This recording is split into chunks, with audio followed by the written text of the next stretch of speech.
तसं काही मला कुठं गर्व नाही, अभिमान नाही, काही नाही. खरं तुमच्या जीवनामध्ये हे विशेष आलेलं आहे की ज्या व्यक्तीला कुठं अभिमान नाही, गर्व नाही, मीपणाची भाषा नाही, लाभ नाही, लोभ नाही. खरं तुम्ही किती विनम्र व्हायला पाहिजे खरं की आमच्या दैवाने हे भेटलेलं आहे मला. नाही तर बाहेरचे गुरु पहा एकदा तपासून, हरकत नाही त्याला सत्पुरुषाकडे जात जा एकदा.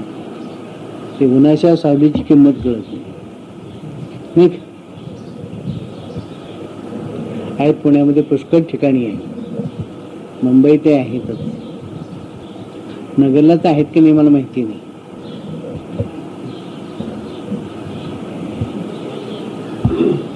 जा एकदा भेटा त्यांना, म्हणजे कळेल तुम्हाला काय आहे. तर एवढी निष्पाप व्यक्ती तुमच्या जीवनात आलेली आहे, तिला जास्तीत जास्त तुम्ही काय म्हणतो त्याला मदत केली पाहिजे, सांभाळलं पाहिजे.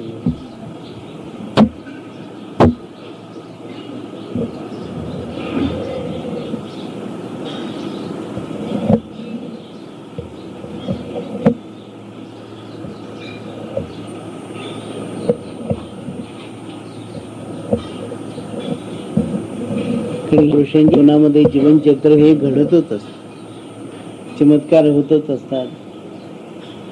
चमत्कार हे काही तशी करण्याची आवश्यकता,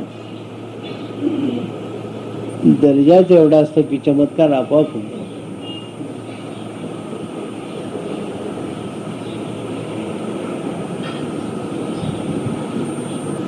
तुमच्या सत्संगातून सुद्धा हा विषय काढीत जा. त्याविषयी जर काही चांगलं बोलता आलं तर बोलत जा. त्यावेळेला काही माणसावर संस्कार करण्याची गरज असते. त्या संस्कारासाठी आपले चांगले चांगले अनुभव निवड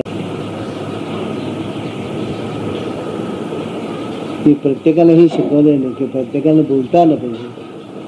तर तुम्ही लोक काय त्याचा विचारच करत नाही. घरात भिंतीसमोर उभं राहून बोलावं, काय हरकत आहे त्याला. दारबिरे लावून घ्यावे, भिंतीसमोर उभं राहून बोलावं. एकदा बोलायची सवय आली म्हणजे आपोआप येईल.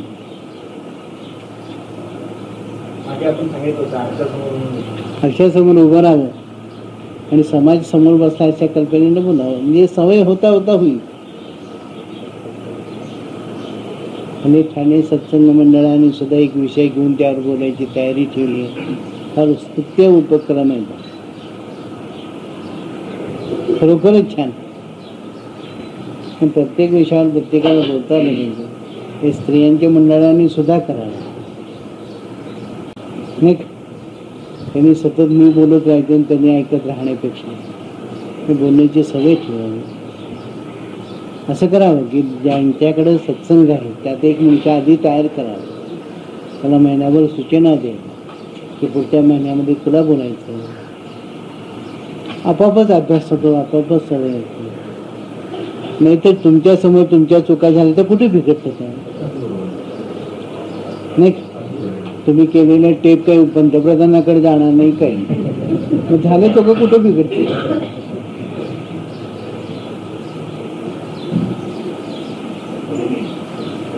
रसिकबाईंनी सुद्धा सवय करा नाही. ते काय असतं, त्यांना बोलायचं खूप असतं, तर बराच वेळ माझ्या ह्याच्यातच जातो. असं मला काय सांगायचं, मला काय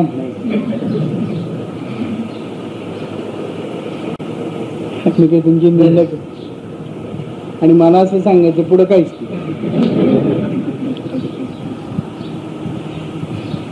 भाऊ शिंदेला विषय कोण हसवलं काय भावनकीपेक्षा दुसरं काय.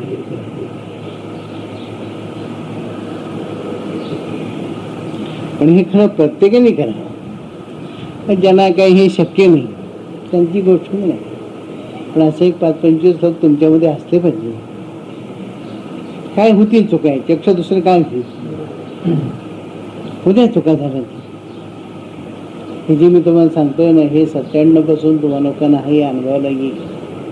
95 पासून सुरुवात होतेच आहे त्याची. फार लोकांना तोंड द्यावं लागेल बरं. ते तुम्हाला सांगता नाही आलं, बोलता नाही आलं, लोक तुमचीच टिंगल करतील की यांचा एवढा भक्त प्रभाव असून सुद्धा काही माहिती सांगता येत नाही.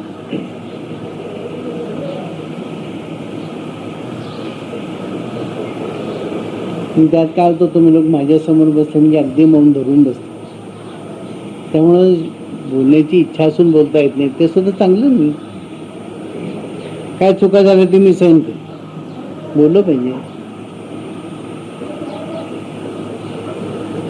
मध्ये पाटणकर वगैरे चांगले लिहित होते, बोलत होते, हे पाटणकर इथलं. त्याने मी ते रागवल्यामुळे त्यांनी ते बंद केलं.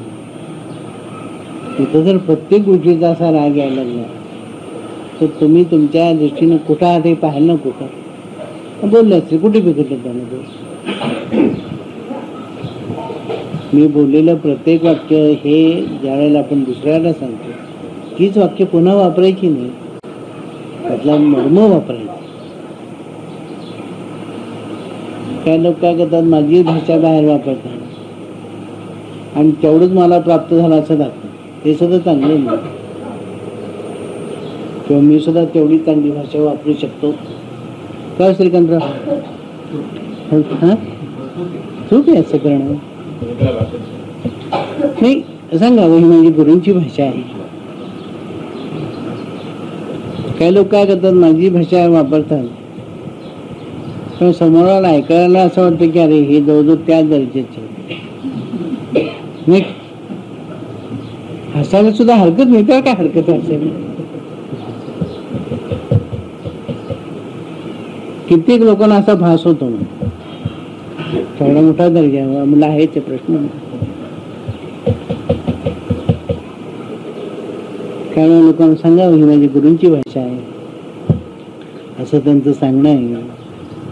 असं म्हणून तुम्ही ती भाषा वापरली तर लोकांना कौतुक वाटेल.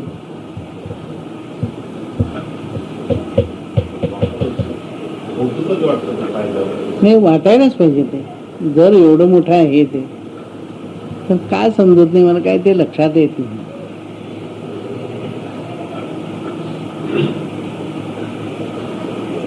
मला सुद्धा चांगलं बोलता येते की नाही ही शंकाच आहे. मला सुद्धा काय काय अशी शंका येते की आपल्याला काय अजून एवढं चांगलं बोलता येत नाही.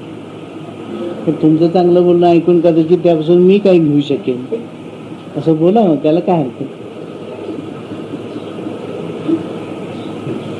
आपण जे बोलताय ते ज्यांच्या लक्षात येत नाही त्यांचं ठीक आहे, पण ज्यांची येतो त्यांचं काय.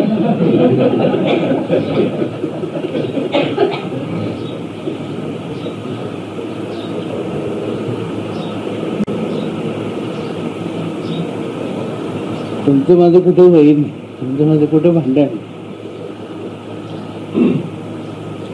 चांगली चांगली माणसं सुरुवात करतात, पुढे पुन्हा थांबतात.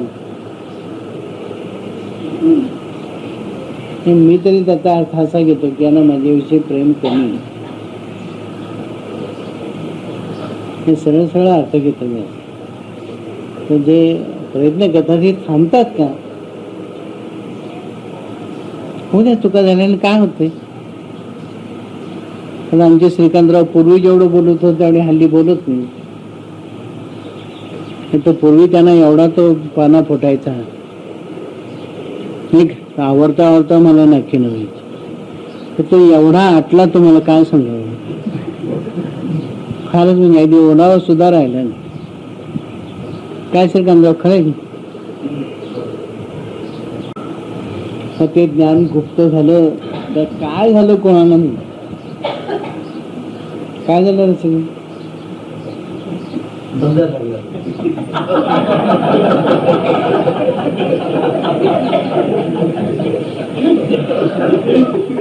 वयाचा नॅचरल पद्धतीचं चांगलं शब्द आणला. म्हणजे इतके दिवस ते ढोंग करीत होते असं म्हणायचं असं नाही. फार सुंदर शब्द मारला. वा वा वा वा. श्रीकांतराव ऐका ते काय म्हणते. बाहेर गेल्यावर काय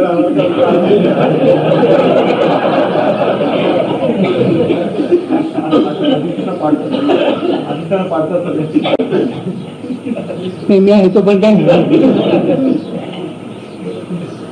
इथून नसतो तर कदाचित 2 हात झाले असते, पण आता होण्याची शक्यता नाही. काही शक्यता नाही.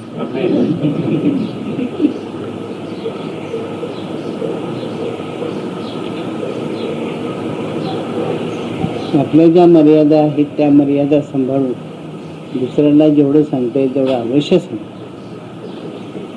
आपण मर्यादा ओलांडायची नाही एवढी काळजी घ्यावी.